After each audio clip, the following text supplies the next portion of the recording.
الحمد لله نحمده ونستعينه ونستغفره ونتوب إليه ونعوذ بالله من شرور أنفسنا ومن سيئات أعمالنا من يهده الله فلا مضل له ومن يضلل فلا هادي له وأشهد أن لا إله إلا الله وحده لا شريك له وأشهد أن محمدا عبده ورسوله لا نبي ولا رسول بعده. Ma'asyiral muslimin wal muslimat, kaum muslimin dan muslimat yang semoga senantiasa dimuliakan oleh Allah Azza wa Jal. Marilah kita terus bersyukur kehadirat Allah Azza wa Jal, karena pada kesempatan malam yang berbahagia ini kita kembali dipertemukan oleh Allah, diberi kekuatan, kesempatan, taufik dan hidayah darinya sehingga kita mampu menghadiri kajian rutin di setiap hari Selasa. Semoga Allah Azza wa Jal memberikan kita ilmu yang bermanfaat sehingga bisa kita amalkan sebagai bekal untuk menghadap kepada Allah Azza wa Jalla. Salawat dan taslim semoga selalu tersampaikan kepada baginda Rasulullah sallallahu alaihi wasallam, kepada seluruh keluarganya, para sahabatnya dan umatnya yang setia mengikuti tuntunannya sampai hari kiamat. Ma'asyiral muslimin wal muslimat yang dimuliakan oleh Allah Azza wa Jalla, insyaallah kita lanjutkan pengajian rutin membahas kitab Ahkamul Janaiz, hukum-hukum seputar jenazah, yang ditulis oleh Syekh Al-Albani rahimahullahu taala. Dan kita masih membahas seputar yaitu as-salatu alal janaiz, salat jenazah. Pada kesempatan malam ini kita mulai membahas yaitu apabila jenazahnya itu lebih dari satu orang, bagaimana tata cara mensolatinya. Kata beliau, wa idza istama'at janaizu adidatun minar rijali wan nisa, apabila berkumpul jenazah itu sangat banyak dari laki-laki maupun wanita, artinya lebih dari satu orang, sulli 'alaiha salatun wahidah, maka disolati dengan satu kali solat. Kalau jenazahnya banyak, maka disolati dengan satu kali solat. Wa ju'ilat adzukur walau kanu sigharan, maka dijadikan yang jenazah laki-laki meskipun jenazahnya anak kecil, mimma yali al-imam, yang lebih dekat kepada imam. Wa janaizul inas mimma yali al-qiblah, sedangkan jenazah wanita atau perempuan dia yang lebih dekat ke arah kiblat. Jadi kalau jenazahnya itu lebih dari satu orang dan laki-laki dan perempuan, maka yang lebih dekat kepada imam adalah jenazah laki-laki. Sedangkan jenazah perempuan yaitu setelahnya laki-laki atau lebih dekat kepada arah kiblat. Dan kata beliau di sini, walau kanu sigharan, meskipun jenazah laki-lakinya itu anak kecil. Mungkin jenazah laki-lakinya ini belum balik, sedangkan jenazah perempuan sudah balik, tetap jenazah laki-laki lebih dekat kepada imam. Wa fi dzalika ahadits, beliau akan membawakan hadis-hadis yang berkenaan dengan anak laki-laki lebih dekat kepada imam. Al-awwal, hadis yang pertama, An-Nafi' an Ibnu Umar, dari Nafi' dari Ibnu Umar, annahu shalla ala tis'i janaiz jami'an, bahwasanya Ibnu Umar pernah mensolati 9 jenazah satu kaligus. Ya, semuanya disolat dengan satu kali solat. Faja'ala ar-rijalu yalunal imam, dan beliau menjadikan jenazah laki-laki lebih dekat kepada imam. Wan nisa yalinal qiblah, sedangkan jenazah perempuan lebih dekat kepada kiblat. Fasaffahunna saffan wahidah, dan beliau membuat menjadi satu sof atau menjejer para jenazah ini dengan satu sof. Wa wudi'at janazatu Ummi Kulthum bint Ali imraati Umar ibn Khattab wa bni laha yuqalu lahu Zaid, dan dia meletakkan jenazah Ummu Kulthum binti Ali bin Abi Thalib, istrinya Umar ibn Khattab radhiyallahu anhu, dan anaknya yang dinamakan Zaid. Wudi'an jami'an, ya, diletakkan bersamaan. Wal imamu yauma idzin Sa'id ibn al-As, sedangkan imam waktu itu adalah Sa'id ibn al-As. Mungkin masih ingat siapa itu Sa'id ibn al-As? Kenapa beliau menjadi imam? Beliau adalah gubernur Madinah, ya. Kita sudah bahas di pertemuan yang lalu. Siapakah yang berhak menjadi imam sholat jenazah? Yang lebih berhak adalah siapa? Khalifah atau seorang pemimpin suatu wilayah. Dialah yang lebih berhak menjadi imam jenazah daripada walinya, daripada keluarga si mayit. Baik. Wal imamu yauma idzin Sa'id ibn al-As. Sedangkan imam pada waktu itu adalah Sa'id ibn al-As, gubernur Madinah. Wa fin nasi Ibnu Abbas wa Abu Hurairah wa Abu Sa'id wa Abu Qatadah. Dan makmumnya itu ada Ibnu Abbas, kemudian ada Abu Hurairah, ada Abu Sa'id, dan juga ada Abu Qatadah.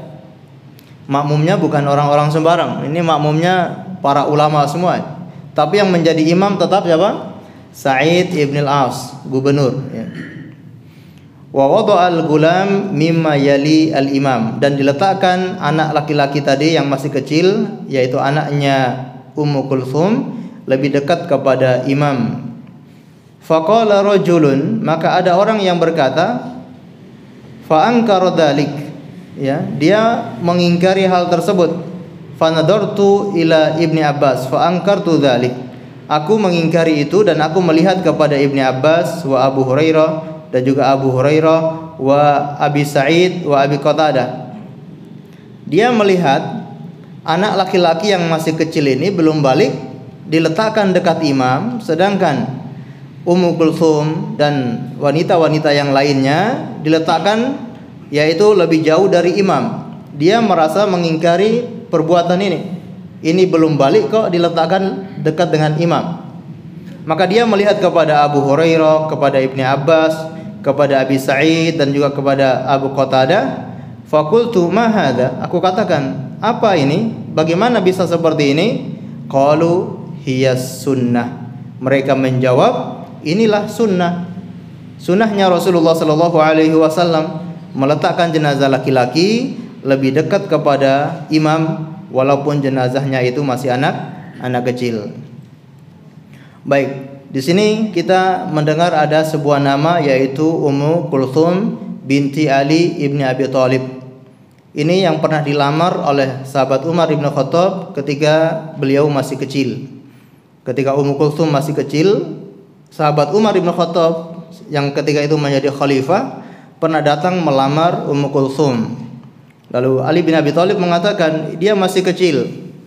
Kata Umar bin Khattab, sesungguhnya aku ingin agar sebab nasabku sambung dengan nasabnya Rasulullah sallallahu alaihi wasallam.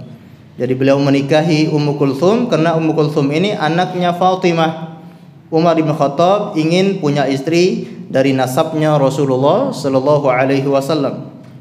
Bukti cinta sahabat Umar kepada Ahlul Bait. Beliau sangat sayang dan cinta kepada Ahlul Bait, mengagungkan Ahlul Bait.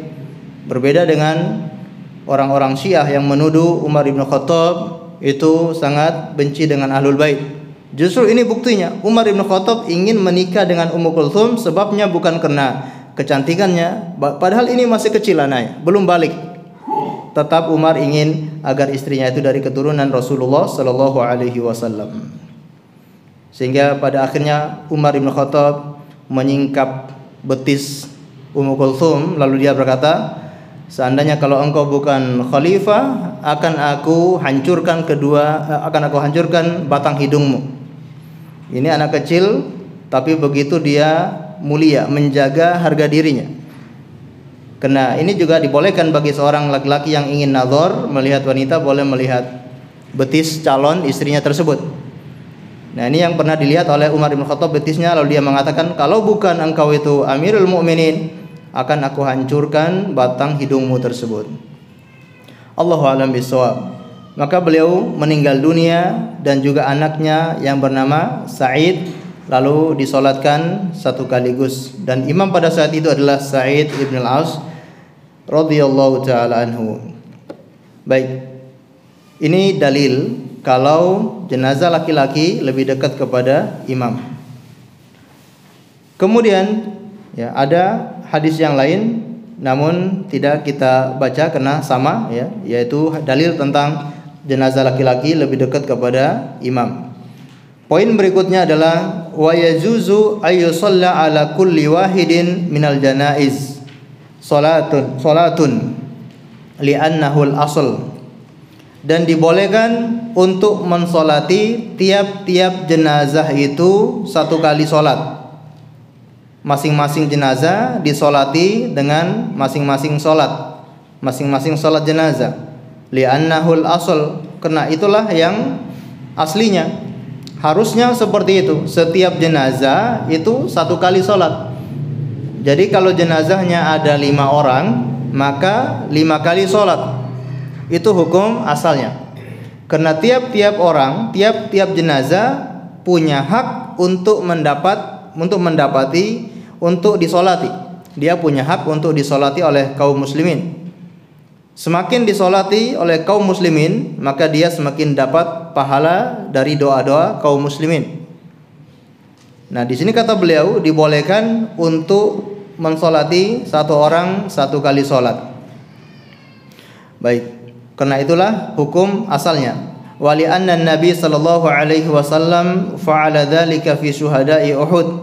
Dan karena itu pernah dilakukan oleh Rasulullah sallallahu alaihi wasallam kepada para syuhada Uhud.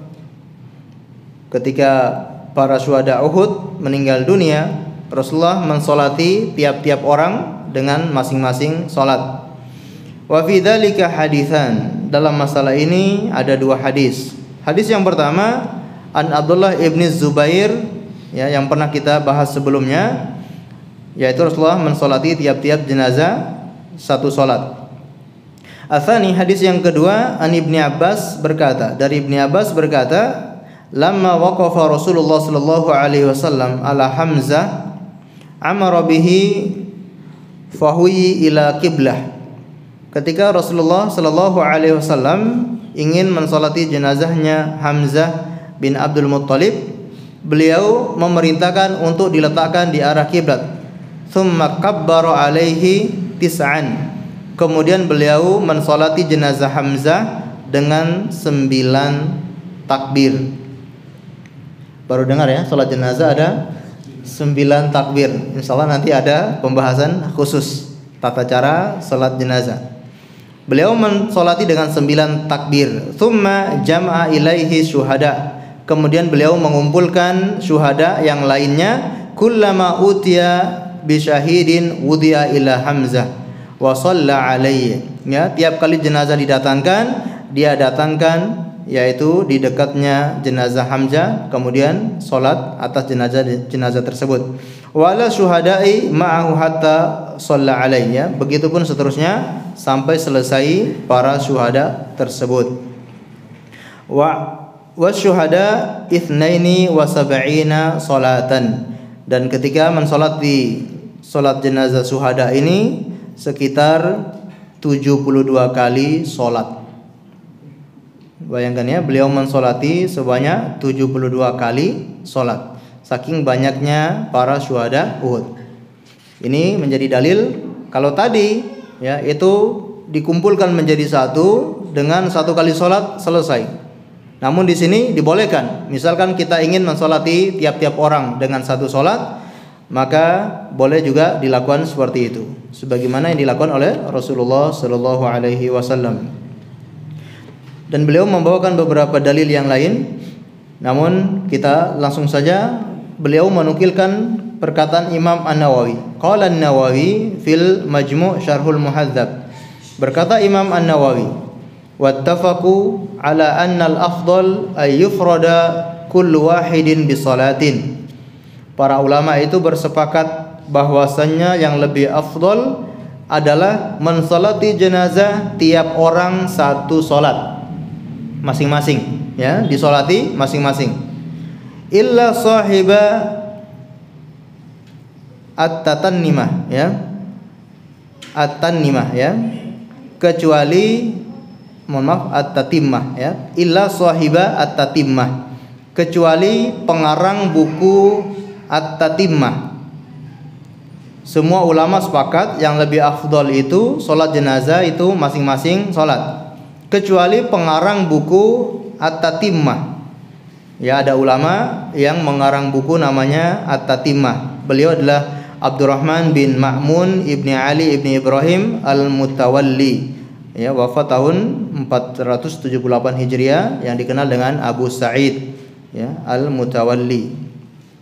Beliau mengarang buku At-Tatimmah. Nah, beliau ini berpendapat yaitu lebih afdol salat yaitu satu kaligus.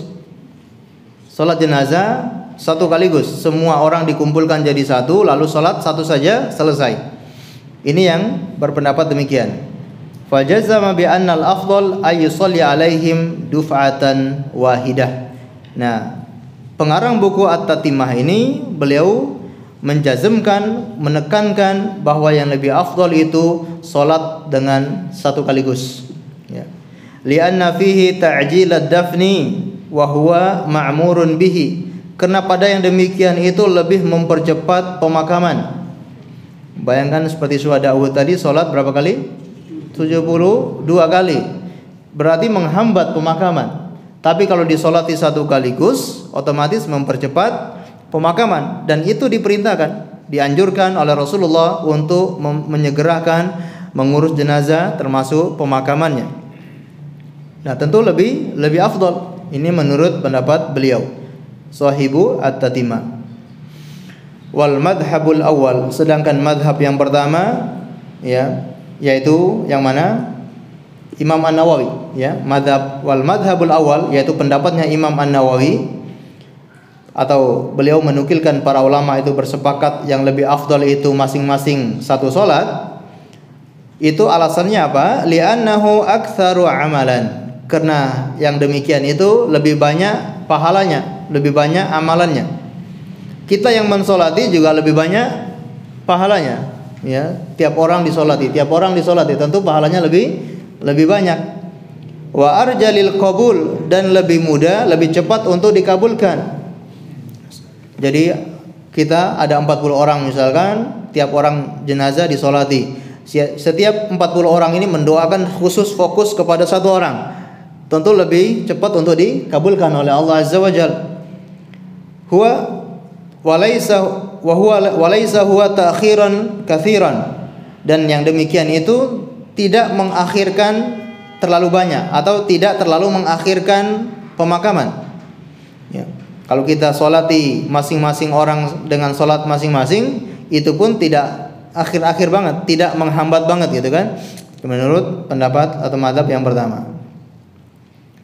Baik, kira-kira yang seperti apa ini? Mau pilih disolatkan satu kaligus atau masing-masing jenazah solat masing-masing? Sekaligus, ya. Tergantung kondisinya, ya. Ya. Misalkan di suatu wilayah, di suatu perkampungan masih asing, ya. Kalau disolatkan dengan satu kaligus jenazah, dua orang dikumpulkan jadi satu, itu kayaknya masih asing. Nah, lebih baik disolati sendiri-sendiri, ya.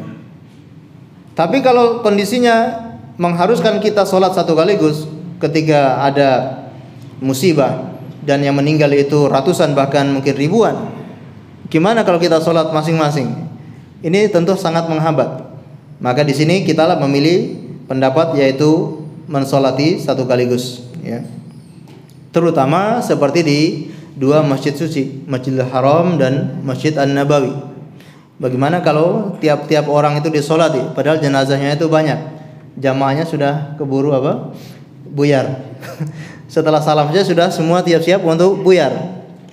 Bahkan kadang dipanggil untuk sholat jenazah pun sudah ada yang pergi, ya. Ya, karena masing-masing dengan urusannya masing-masing, apalagi dengan jenazah yang banyak. Tentu yang lebih afdal dalam kondisi seperti ini yaitu disolat dengan satu kaligus. Allahu a'lam bissawab. Baik, poin berikutnya, wa tazuzu sholatu 'alal janazati fil masjid. Dibolehkan untuk mensolati jenazah di dalam masjid. Nah, ini yang justru banyak dilakukan oleh kaum muslimin di Indonesia, bahkan di Masjidil Haram, Masjid Nabawi. Kita sering mensolati jenazah justru di dalam masjid. Tapi pernyataan beliau ini wa yazuzu, dibolehkan. Berarti ada yang lebih afdol. Memang yang lebih afdol adalah mensolati jenazah di luar masjid, di tanah lapang. Ini yang lebih afdol karena lebih banyak memuat orang-orang untuk ikut mensolati jenazah. Namun di sini kata beliau dibolehkan salat di dalam masjid di hadis Aisyah radhiyallahu anha, sebagaimana hadis dari Ibunda Aisyah radhiyallahu taala anha qalat, beliau berkata, lamma tufiya Sa'ad ibni Abi Waqqas arsala azwajun Nabi sallallahu alaihi wasallam ayyamurru bi janazatihi fil masjid. Ketika meninggal dunia yaitu Sa'ad bin Abi Waqqas, istri-istri Rasulullah mengirimkan utusan agar jenazah Sa'ad bin Abi Waqqas itu dimasukkan di dalam masjid. Fayusalliyanna alaihi fafa'alu, agar istri-istri Rasulullah itu bisa mensolati jenazah Sa'ad bin Abi Waqqas. Baik, ini juga menjadi dalil kalau solat jenazah itu tidak hanya bagi laki-laki, tapi juga dianjurkan bagi perempuan. Dalilnya mana? Ini Ibunda Aisyah dan istri-istri Rasulullah yang lainnya, mereka pun mensolati jenazah Sa'ad bin Abi Waqqas. Mereka pun melakukannya. Dibawalah jenazah Sa'ad tersebut ke dalam Masjid Nabawi dan mereka pun mensolatinya. Fawaqafa bihi ala hujrihinna fayusalliyanna alaihi.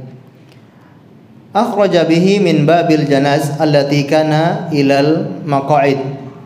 Fabalaghahunna anna an-nas abu dzalik. Berita ini sampai kepada sebagian orang dan sebagian orang menentang perbuatan Ibunda Aisyah ini, alias menentang mensolati jenazah di dalam masjid. Di zaman dahulu kalau ada orang yang sholat jenazah di dalam masjid justru ditentang, dianggap ini tidak sesuai sunnah, ya. Karena yang mereka lihat, yang mereka alami dari turun temurun, dari masa ke masa, kebiasaannya adalah sholat jenazah di mana? Di luar masjid. Jadi ketika ada yang melakukan di dalam masjid, mereka merasa ini aneh, mengingkari hal tersebut. Wa qalu hadhihi bid'atun. Nah, sampai sebagian mengatakan ini adalah bid'ah. Sholat jenazah di dalam masjid itu bid'ah. Makanat al-janaiz yudkhalu biha ilal masjid, ya, tidak ada contohnya jenazah itu dimasukkan ke dalam masjid. Fabalagha dzalika Aisyah, berita itu pun sampai ke telinga Ibunda Aisyah. Faqalat ma asra'an nas ila ayyaisu ma la ilma lahum bih. Ya, begitu cepatnya orang-orang itu berkata sesuatu yang mereka tidak punya ilmu. Ya, mereka langsung menghukumi ini bid'ah, ini tidak ada syariatnya, tidak ada tuntunannya. Begitu cepatnya mereka menghukumi padahal mereka tidak punya ilmu tentang itu. Abu alaina ayyamurra bi janazatin fil masjid. Mereka mencela kami gara-gara kami mensolati jenazah di dalam masjid. Wallahi, kata beliau, demi Allah, ma shalla Rasulullah sallallahu alaihi wasallam ala Suhail ibni Baydha wa akhihi illa fi jawfil masjid. Tidaklah Rasulullah sallallahu alaihi wasallam mensolati Suhail ibni Baydha dan saudaranya kecuali di dalam masjid. Ada contohnya atau tidak? Ada contohnya dari Rasulullah sallallahu alaihi wasallam. Jadi istri-istri Rasulullah termasuk Ibunda Aisyah melakukan sesuatu itu tidak ngawur, ya, tidak ijtihad dari diri mereka sendiri, tapi itu karena pernah dilakukan oleh Rasulullah sallallahu alaihi wasallam. Jadi ini dalil bolehnya mensolati jenazah di dalam masjid. Baik, namun di tempat kita atau di negara kita atau di tempat yang kita tinggal, ternyata orang-orang lebih sering mensolati jenazah di dalam masjid, maka kita pun solatnya di dalam masjid. Mungkin kalau kita sholat jenazah di luar masjid, mungkin dianggap justru aneh, ya. Kalau zaman dahulu di dalam masjid itu aneh, di zaman kita sekarang di luar masjid itu malah aneh. Maka sebaiknya kita melakukan di dalam masjid. Baik. Namun di sini kata beliau, lakinnal afdal as-salatu 'alaiha kharijal masjid. Namun yang lebih afdal salat jenazah itu di luar masjid, fi makanin mu'addi lis-salatin 'alal janaiz. Ya, di tempat yang memang sering dipakai untuk salat jenazah, di tanah lapang yang sering dipakai untuk salat Idul Fitri ataupun Idul Adha yang bisa muat untuk banyak orang. Namun zaman sekarang di dalam masjid pun nggak penuh masjidnya ya. Di zaman dulu di luar masjid karena takut nggak muat ya. Tapi di zaman sekarang di dalam masjid pun nggak penuh. Ya, ini kebanyakan kita atau kebanyakan kaum muslimin memang belum tahu tentang fadilah sholat jenazah. Kalau seandainya kita tahu fadilahnya sholat jenazah, tentu kita akan berlomba-lomba untuk ikut sholat jenazah. Kebanyakan kaum muslimin ketika mengantarkan jenazah, rata-rata jenazahnya masuk masjid, merekanya di mana? Tunggu di luar. Padahal ini keutamaan yang besar. Dapat pahala 1 kirot atau 2 kirot hanya beberapa menit, Masya Allah. 2 gunung Uhud dapat pahala sebesar itu mensolat jenazah. Tapi karena mungkin kita tidak paham, akhirnya banyak yang melalaikan tidak solat jenazah. Kama kana al-amru ala ahdi Nabi sallallahu alaihi wasallam, sebagaimana perkara ini dilakukan di masa Rasulullah sallallahu alaihi wasallam. Wa huwal ghalibu ala hadihi fiha, dan ini yang sering dilakukan oleh beliau dan inilah petunjuk beliau. Fi dzalika ahadits, ya, dalam hal ini ada beberapa hadis, yaitu salat jenazah di luar masjid. Ini banyak hadis yang beliau bawakan. Hadis yang pertama, ya, seorang Yahudi yang datang kepada Nabi dengan seorang wanita yang berzina, kemudian dirajam, setelah itu disolati di luar masjid. Hadis yang kedua, hadis Jabir, ya, jadi kata beliau, seorang dari kami meninggal dunia, kami pun memandikannya dan kami meletakkan di tempat solat jenazah, yaitu di luar masjid. Lalu datanglah Rasulullah Shallallahu Alaihi Wasallam untuk mensolati jenazah tersebut. Hadis yang ketiga, hadis Muhammad ibni Abdullah ibni Jahash. Ya, baik. Hadis yang keempat, hadis Abu Hurairah, anna Rasulullah Shallallahu Alaihi Wasallam na'a an-najasi fil yaum alladhi mata fihi. Rasulullah pernah mengumumkan kematian Raja Najasi pada hari di mana wafatnya raja tersebut. Fa kharaja ilal musalla, beliau pun keluar ke tempat salat, yaitu tanah lapang. Musalla, lapangan atau tanah lapang. Fa saffa bihim wa kabbara arba'an, beliau pun membuat shaf kaum muslimin, kemudian beliau takbir salat jenazah 4 kali. Hadis yang kelima, ya, sabda beliau, man shalla ala janazatin fil masjid falaysa lahu syai'. Barang siapa yang mensolati jenazah di dalam masjid, dia tidak mendapatkan apa-apa. Ya. Allahu a'lam bishawab. Mohon maaf, maksudnya falaysa lahu syai' itu tidak mengapa, ya. Tidak mengapa itu artinya afdalnya di mana? Di luar masjid. Barang siapa yang salat jenazah di dalam masjid tidak mengapa. Ya, bukan tidak dapat apa-apa, ya, tidak mengapa. Artinya lebih afdalnya di luar masjid, ya. Baik. Poin berikutnya, wala yazuzu salatu 'alaiha bainal kubur, dan tidak boleh mensolati jenazah itu di kuburan. Bagaimana, ya? Rasulullah pernah sholat jenazah yang sudah dikuburkan. Beliau melakukannya itu di kuburan. Baik, perlu kita pahami, ya, jenazah yang sudah dimakamkan dengan jenazah yang belum dimakamkan, belum dikuburkan. Kalau jenazah yang sudah dimakamkan, sudah dikuburkan, di sini hukumnya boleh. Seseorang, ya, karena ketinggalan sholat jenazah keluarganya atau orang tersebut, akhirnya dia datang ke kuburan orang tersebut, lalu dia salat jenazah di kuburan untuk orang tersebut setelah dimakamkan. Ini hukumnya boleh, sebagaimana ada hadis yang sudah kita pelajari. Namun maksud di sini beliau adalah tidak boleh mensolati jenazah di kuburan, yaitu jenazah yang belum dimakamkan. Kita bawa jenazah pakai keranda, ya, pakai keranda. lalu taruh di kuburan lalu sholat di sana. Nah, ini hukumnya tidak boleh. Ya. Li hadis Anas ibn Malik radhiyallahu anhu, sebagaimana hadis dari Anas ibn Malik radhiyallahu anhu, anna Nabiy sallallahu alaihi wasallam naha ayusalli ala janaiz bainal kubur. Bahwasanya Nabi sallallahu alaihi wasallam melarang mensolati jenazah di antara kuburan. Ya, artinya di tempat pemakaman. Tidak boleh sholat jenazah di sana. Dan hadis-hadis yang lain secara umum melarang untuk sholat di kuburan. Sholat di kuburan itu apakah sholat di kuburannya, atau membangun masjid di kuburan, atau sholat atau masjidnya itu menghadap ke kuburan, yang tidak ada pembatas antara masjid dengan kuburan. Ini semua larangan dari Rasulullah sallallahu alaihi wasallam. Ya. Wa yashhadu lil hadithi ma tawattara anin Nabi sallallahu alaihi wasallam. Dan hadis yang menguatkan juga adalah hadis yang mutawatir dari Nabi sallallahu alaihi wasallam, minan nahyi an ittikhadil kuburi masajid.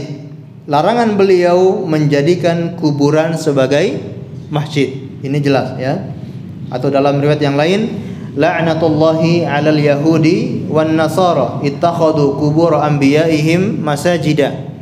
Rasulullah mengatakan Allah melaknat orang-orang Yahudi dan orang-orang Nasara karena mereka menjadikan kuburan-kuburan para nabi mereka sebagai masjid. Apabila meninggal orang-orang saleh atau para nabi, di antara mereka kuburannya diagung-agungkan, kuburannya dihias, dibangunkan masjid di atasnya, tempat untuk sholat, tempat untuk ibadah di kuburan orang-orang saleh. Ini semua dilaknat oleh Allah Subhanahu wa taala. Jadi ini bukan perkara remeh, ini dosa besar. Menjadikan kuburan sebagai masjid ini dosa besar. Apalagi sampai mengkuburkan jenazah di dalam masjid. Mentang-mentang ini pendirinya atau ini tokohnya, ini kiainya, begitu meninggal dunia dimakamkan di dalam masjid, dosa besar. Ya, bahkan ini akan mengantarkan kepada perbuatan syirik. Ya. Baik. Jadi kenapa tidak boleh mensolati jenazah di kuburan? Karena solat jenazah meskipun tidak ada ruku dan sujud, hukumnya sama seperti solat 5 waktu. Maka tidak boleh dilakukan di kuburan. Baik. Poin berikutnya, wa yaqiful imam wara'a ra'sir rijal wa wasata al-mar'ah. Bagaimana berdirinya seorang imam? Seorang imam ketika sholat jenazah berdiri di kepala seorang laki-laki, kepala jenazah laki-laki, dan di tengah-tengah jenazah perempuan. Ini tata cara sholat jenazah yang mungkin ma'ruf ya, sudah kita ketahui, yang sudah kita pahami bersama. Kalau mensolati laki-laki berarti berdiri di kepala jenazah. Kalau mensolati jenazah perempuan berdiri di tengah-tengah perempuan ya, di arah perut. Baik. Wa fihi haditsan. Dalam masalah ini ada 2 hadis. Hadis yang pertama, an Abi Ghalib Al-Khayyat berkata, syahadtu Anas ibn Malik shalla ala janazati rajulin. Aku menyaksikan Anas ibn Malik salat jenazah seseorang laki-laki. Faqama 'inda ra'sihi. Beliau berdiri di arah kepala jenazah. Wa fi riwayatin ra'si as-sarir ya, di ujung tempat tidur ya, tempat untuk diletakkan jenazah. Ya. Karena disitulah kepalanya laki-laki. Contoh ini keranda ya. Kepala jenazah tentunya di ujung keranda gitu ya. Dan di sini kita melihat ya, bisa kalau ditutupi, atau memang tidak ada perintah juga ya menutupi jenazah dengan kain ya, dengan kain dari atas gitu ya. Kita ini kan keranda terus ada tutupannya. Biasanya seperti itu. Nah, dalam Islam tidak ada anjuran harus dengan tutupan seperti itu. Di atas keranda terbuka seperti itu, sudah ya, terbuka. Kecuali kalau dikhawatirkan bisa terjatuh dan seterusnya, ya, mungkin bisa kasih penghalang dan seterusnya. Baik. Nah, ini sangat terlihat. Kita bisa melihat kalau kepalanya di arah mana, kemudian di sebelah mana kepalanya, kita bisa berdiri di dekat kepala mayit. Baik. Falamma rafa'a utiya bi janazati imra'atin min Quraisy. Ketika diangkat, sudah selesai jenazah laki-laki ini, didatangkan lagi jenazah perempuan dari suku Quraisy, au minal ansar, atau dari kalangan Ansar. Faqila lahu, lalu dikatakan kepadanya, ya Aba Hamzah. Ini kunyah yaitu Anas bin Malik.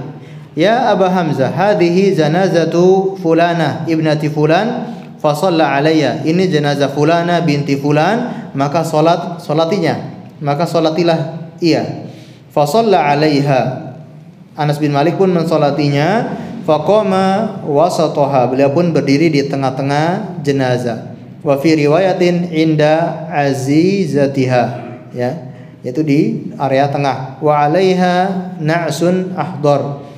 Wa fina al-Ala ibni Ziyad, dan makmumnya itu ada orang yang bernama Ala bin Ziyad, seorang tabi'in, ya. Ala bin Ziyad al-Adawi. Falamma ra'a ikhtilafa qiyamihi ala rajuli wal mar'ah. Ketika Ala bin Ziyad ini melihat ada perbedaan berdirinya Anas bin Malik ketika jenazah laki-laki di kepala, ketika jenazah perempuan di tengah-tengah jenazah. Ketika melihat perbedaan itu, dia berkata, ya Aba Hamzah, wahai Abu Hamzah, hakadha kana Rasulullah sallallahu alaihi wasallam yakumu haitsu kumta. Apakah seperti itu berdirinya Rasulullah sallallahu alaihi wasallam sebagaimana yang engkau lakukan? Faminal mar'ati haitsu kumta, yang laki-laki pun sebagaimana yang kamu lakukan, yang perempuan pun sebagaimana yang kamu lakukan. Qala na'am. Anas bin Malik mengatakan betul. Qala faltafata ilaina al-Ala faqala. Maka al-Ala melihat kepada kami lalu berkata, ihfadhu, hafalkan, ya, contohkan, praktekkan seperti ini cara sholat jenazah. Baik, ini dalil dan insya Allah sudah ma'ruf kita mensolati jenazah dengan seperti itu. Berikutnya, an Samurah ibni Jundab qala shallaitu khalfan Nabi sallallahu alaihi wasallam wa shalla ala ummi Ka'ab matat wa hiya nufasa. Aku pernah berdiri di belakang Nabi sallallahu alaihi wasallam sebagai makmum. Wa shalla ala ummi Ka'ab. Beliau mensolati jenazahnya Ummu Ka'ab, yang mana matat wahia nufasa, meninggal dunia gara-gara nifas atau gara-gara melahirkan. Faqama Rasulullah sallallahu alaihi wasallam lis-salati 'alaiha wasataha. Beliau pun mensolati jenazah ini lalu beliau berdiri di tengah-tengah jenazah tersebut. Allahu a'lam bishawab. Kemudian poin berikutnya adalah, ya, ini diantara tata cara sholat jenazah, ya. Poin berikutnya kita akan belajar tata cara sholat jenazah. Wa yukabbiru 'alaiha arba'an aw khamsan ila tis'a takbirat. Dibolehkan bertakbir untuk sholat jenazah itu 4 kali atau 5 kali sampai 9 kali takbir. Ini hukumnya boleh. Minimal 4, maksimal 9, ya. Tidak boleh kurang dari 4, tidak boleh lebih dari 9. Kullu dzalika tsabata 'anin Nabi sallallahu alaihi wasallam. Semua itu terdapat dari contoh Nabi sallallahu alaihi wasallam. Fa ayyuha fa'ala ajza'ahu. Dimanapun atau berapapun yang kita lakukan itu sudah sah. Kita mau takbir 4 kali, 5 kali atau 9 kali, semuanya sah. Fal aula at-tanwi', dan yang lebih afdol, yang lebih utama adalah at-tanwi', yaitu tanawwu', berganti-ganti. Kadang 4, kadang 5, kadang 9, kadang 6, ya, supaya tidak bosan. Seperti itu, ya. Alasannya supaya nggak bosan atau supaya mengikuti tuntunan Rasulullah, ya, supaya mengikuti tuntunan Rasulullah. Nah, di sini kita perlu lihat ada amalan-amalan yang tanawwu', ada amalan-amalan yang tanawwu', yaitu apa? Amalan yang memang banyak versi. Datang hadis-hadis dari Rasulullah atau beliau mempraktekkan, mencontohkan, itu banyak versinya. Kadang jumlahnya sekian, kadang jumlahnya sekian, kadang tata caranya seperti ini. Ini boleh dilakukan berapapun asalkan memang dalilnya sahih. Nah, beliau akan mencontohkan. Ya, yang afdol, yang lebih utama adalah berganti-ganti. Fayaf'alu hadza taratan, melakukan ini kadang-kadang, wa hadza taratan, ini kadang-kadang, kama huwa asy'anu fi amsalihi mithlu ad'iyati istiftah, sebagaimana amalan-amalan yang lain seperti doa istiftah, ya. Karena ada banyak versi doa istiftah atau iftitah. Nah, ini kan ada banyak versi, ada yang pendek, ada yang panjang, ada yang kabiro, ya, ada yang Allahumma baini, ya, dan banyak lagi macamnya. Ini bagusnya apa? Gantian. Kadang baca ini, kadang baca ini, ya, supaya kita hafal semua apa yang diajarkan oleh Rasulullah. Wa siyagi at-tasyahhud, ataupun doa tasyahud, itu juga banyak versi. Wassalawatil ibrahimiyah, atau salawat ibrahimiyah, ya, salawat kepada Nabi Ibrahim, wa nahwiha, ataupun yang lainnya. Wa in kana la budda min iltizami naw'in wahid minha fahuwa arba'un.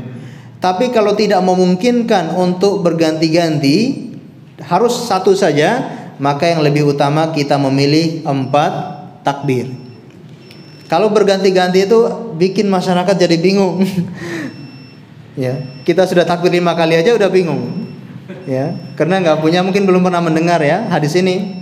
Begitu imamnya takbir 4 kali, ya, ini bid'ah, ini enggak sesuai sunnah. Ini bikin masyarakat bingung. Kalau kita takut seperti itu, yang lebih afdol arba'ah, itu 4 takbir. Dan itu yang lebih umum, ya, umumnya seperti itu. Kalau kita alhamdulillah sudah mengaji, sudah paham, enggak apa-apa sekali-kali takbirnya 6 kali atau 9 kali, silakan, ya. Terus bacanya apa aja itu? Ya, sama, ya. Takbir pertama Al-Fatihah, takbir kedua sholawat, takbir ketiga doa kepada mayit, dan seterusnya doa kepada mayit, ya. Diulang-ulang tidak masalah, lebih banyak mendoakan mayit itu semakin afdol, ya. Bukan Al-Fatihahnya diulang lagi, bukan, ya. Allahu a'lam bishawab. Li'anna al-ahadits fiha aktsar wa ilaika bayanu dzalik. Karena hadis-hadis yang menjelaskan 4 kali takbir itulah yang lebih banyak, dan akan beliau jelaskan hadis-hadis tersebut. Sudah masuk waktunya atau belum? Baik, kita dengarkan azan terlebih dahulu, kemudian kita lanjutkan sedikit insyaallah.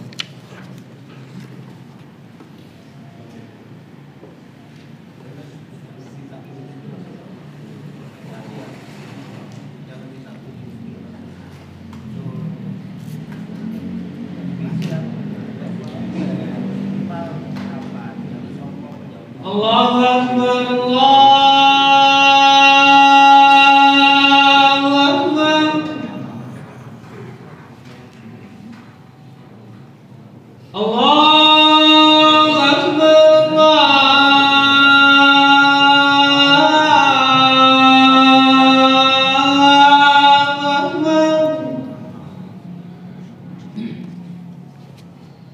Asyhadu an la ilaha illallah.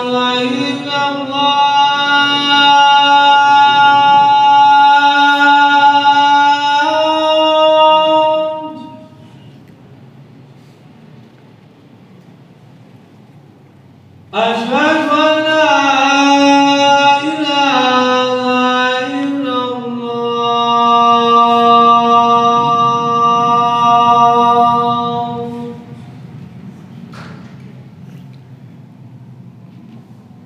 Asyhadu anna Muhammadan Rasulullah.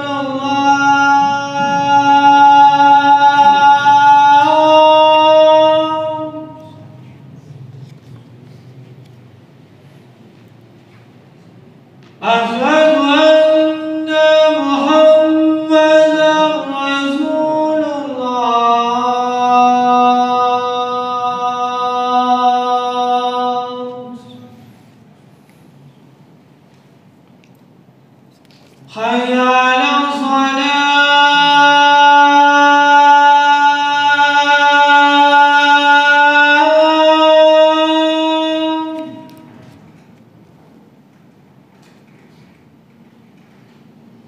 حي على الصلاة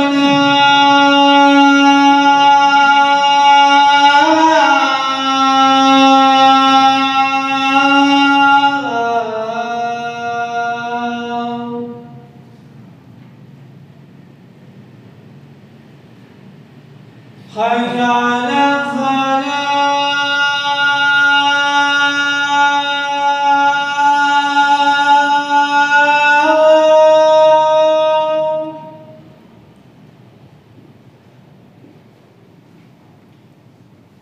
حي على الفلاح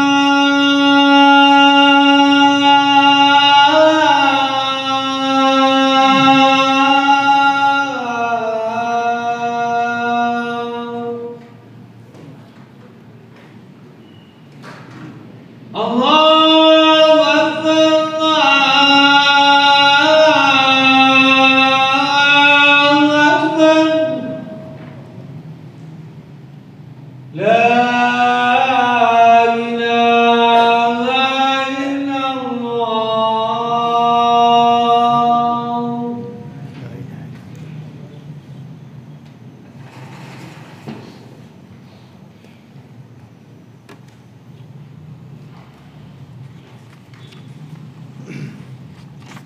Baik. Ma'asyiral muslimin wal muslimat yang dimuliakan oleh Allah Azza wa Jal, berikutnya beliau akan membawakan hadis-hadis yang menerangkan takbir 4 kali, 5 kali, sampai 9 kali. Yang pertama beliau membawakan hadis-hadis yang takbir 4 kali. Amal arba fa fiha ahadisun an jama'atin minas sahabah. Sedangkan takbir 4 kali atau 4 kali takbir itu ada hadis-hadis dan ini banyak dari para sahabat Nabi. Al-awwal an Abi Hurairah. Hadis dari Abu Hurairah. Dan ini yang sudah kita pelajari sebelumnya atau baru saja kita baca sebelumnya, hadis tentang Raja Najasyi. Beliau mensolati jenazah Raja Najasyi secara gaib wa kabbara alaihi arba'an. Beliau takbir sebanyak 4 kali. Hadis yang kedua dari Ibnu Abbas juga pernah kita pelajari sebelumnya, yang seseorang itu dimakamkan pada malam hari, beliau datang ke kuburannya lalu takbir 4 kali. Hadis yang ketiga dari Zaid bin Thabit fi salatihi sallallahu alaihi wasallam ala maula libani fulan fi qabrihi, yang mana Rasulullah sallallahu alaihi wasallam salat kepada maula, yaitu mantan budak dari Bani Fulan di kuburannya, wa huwa fil makan al musyar ilaihi, ya, ba'da hadis Ibnu Abbas, ya. Ini juga pernah kita terangkan, beliau takbir 4 kali. Wa an ba'di ashabin Nabi sallallahu alaihi wasallam fi salatihi sallam alal mar'ati al miskinah. Rasulullah SAW juga mensalati seorang wanita miskin fi qabriha, di kuburannya, juga takbirnya 4 kali. Yang kelima, hadis yang kelima, an Abi Umamah Al-Bahili radhiyallahu anhu berkata, as-sunnatu fi salati alal janazati ay yaqra'a fit takbiratil ula bi ummil Qur'an mufatahatan. Yang sesuai sunnah adalah salat jenazah pada takbir yang pertama membaca ummul Qur'an, yaitu Al-Fatihah sebagai pembukaan. Tsumma yukabbiru salasan. Kemudian sisanya takbir 3 kali. Berarti berapa? 4 kali, ya. Wa taslim indal akhirah, dan salam ketika takbir yang terakhir. Dalil yang keenam, an Abdullah ibni Abi Aufa berkata, inna Rasulullah sallallahu alaihi wasallam kana yukabbiru arba'an. Bahwasanya Rasulullah SAW kebiasaan beliau bertakbir sebanyak 4 kali. Baik, ini hadis-hadis takbir sebanyak 4 kali pada salat jenazah. Untuk takbir-takbir berikutnya insyaallah kita akan lanjutkan di pertemuan yang akan datang insyaallah. Waktu yang tersisa kita gunakan untuk tanya jawab. ada pertanyaan yang masuk. Afwan Ustaz, teman kami kafir meninggal. Bagaimana afdol sikap kami melayat atau tidak? Di sini kita melihat kalau kedatangan kita ternyata memiliki pengaruh, mereka bisa mengenal keindahan Islam, mereka bisa mengenal Islam itu agama yang rahmatan lil alamin, maka silakan kita datang dalam rangka untuk menunjukkan keindahan Islam. Tapi kalau kedatangan kita itu wujuduhu ka'adami, adanya seperti nggak adanya, ya nggak dianggap dan seterusnya, ya mendingan nggak usah datang. Ya. Kalau kita ini punya pengaruh, kalau datang itu akan ada daya tariknya untuk mereka mengenal Islam, maka lebih baik datang. Allahu a'lam bishawab. Benarkah riwayat Nabi tidak mengantar jenazah Abu Thalib? Allahu a'lam, ya kami belum pernah membaca riwayat tersebut, atau nanti insya Allah kami akan mencarinya. Namun yang kita dengar beliau ya yaitu ingin sekali agar pamannya beliau itu bersyahadat. Apakah beliau mengantarkan jenazahnya atau tidak? Allahu a'lam bishawab. Bagaimana sholat di masjid? Ada kuburan di halaman belakang masjid. Kalau masih dalam area masjid, maka usahakan jangan sholat di masjid tersebut. Ya, alhamdulillah masjid ini banyak. Ya. Semakin jauh semakin banyak pahalanya. Ya, yang dekat rumah ternyata ada kuburan, ya, masih di dalam area masjid. Maka kami sarankan agar jangan sholat di masjid tersebut. Terkait apakah sah atau tidak sholat di masjid tersebut yang di belakang. Sedangkan kalau di depan maka tidak sah. Selagi tidak ada pembatas, maka tidak sah sholat di masjid yang ada kuburannya. Ya. Kalau di belakang, Allahu a'lam bishawab, tapi yang lebih baik menghindari sholat di masjid tersebut. Baik, mungkin ada yang lain sebelum kita akhiri.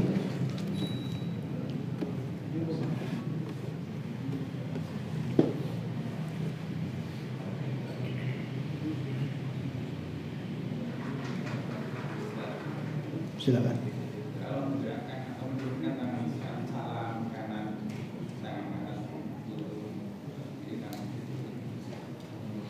Baik, ketika salam sholat jenazah ya menurunkan tangan ya. Salam ke kanan dengan tangan kanan, salam ke kiri dengan tangan kiri. Baik, insya Allah nanti kita akan bahas ya. Untuk salam pun ya itu tidak harus 2 kali gitu ya. Berarti kalau salam ke kanan tangannya diturunkan, salam ke kiri tangannya gimana? Baik, nanti insya Allah ada pembahasan tersendiri. Tapi sejauh ini kami tidak menemukan ada anjuran dengan mengikuti tangan ya, tangannya mengikuti salam ya. Allahu a'lam bishawab. Nah.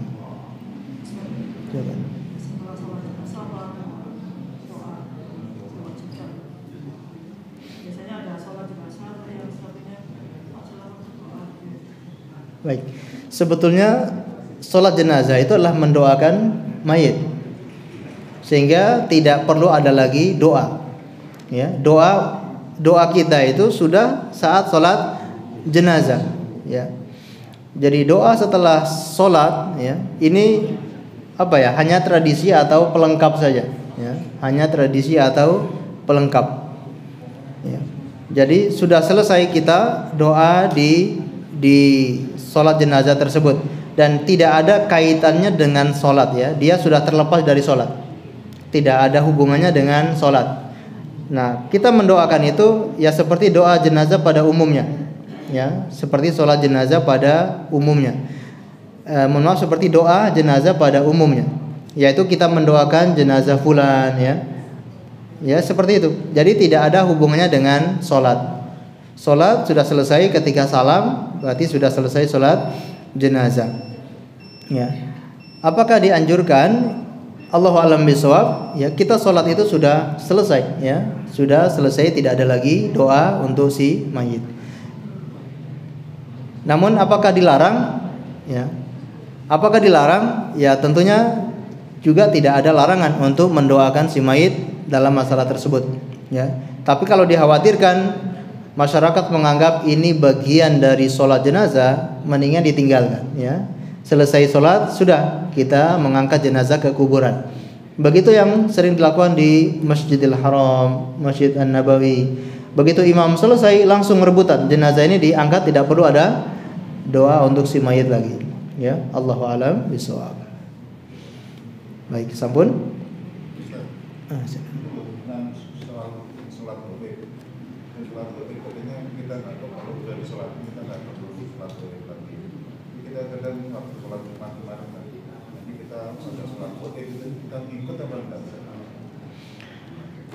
Baik, sholat gaib sudah kita terangkan sebelumnya.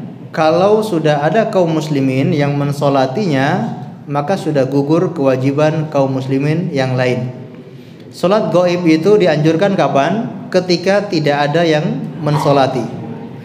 Baik, nah misalkan ada pengumuman setelah sholat Jumat kita akan melakukan sholat gaib. Kira-kira kita ikut atau tidak? Kalau kita berpegang pada pendapat ini nggak usah ikut ya. Langsung kita pulang, nggak usah ikut ya. Karena itulah yang lebih afdol. Kalau sudah ada yang mensolati, nah ini yang beliau sempat singgung kemarin. Kalau yang meninggal itu tokoh-tokoh, bahkan bukan tokoh agama, tokoh politik, itu diumumkan untuk disolatkan gaib. Nah ini kata beliau, ini termasuk perkara yang tidak ada tuntunannya dari Rasulullah SAW. Allahu a'lam bishawab. Baik, sampun. Baik, kita akhiri dengan membaca doa kafaratul majlis. Subhanakallahumma bihamdika asyhadu an la ilaha illa anta astaghfiruka wa atubu ilaik. Wa sallallahu ala nabiyyina Muhammad wa ala alihi wasallam. Terima kasih atas segala perhatiannya. Mohon maaf atas segala kekurangannya. Assalamualaikum warahmatullahi wabarakatuh.